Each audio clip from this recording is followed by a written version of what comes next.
how to connect your Dead by Daylight accounts, or this is gonna be a quick cross progression guide. Now in this video, I'm gonna show you the most general way for you to be able to execute a cross progression by playing your Dead by Daylight account. The first is everything can be done, or all the process can be done around your behavior account. Open up available web browser on your end and then head to account.bhvr.com.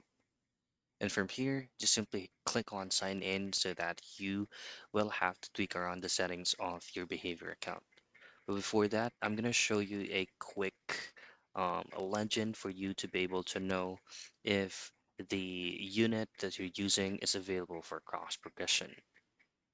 The next thing that you want to do is to open up your account bit and then head straight into library. And take note that cross progression is not going to be around the connections tab.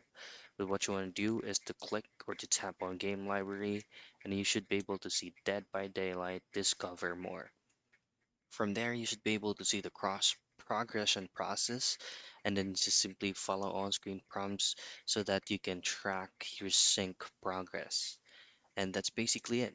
That's how you connect your Dead by Daylight accounts or the cross progression.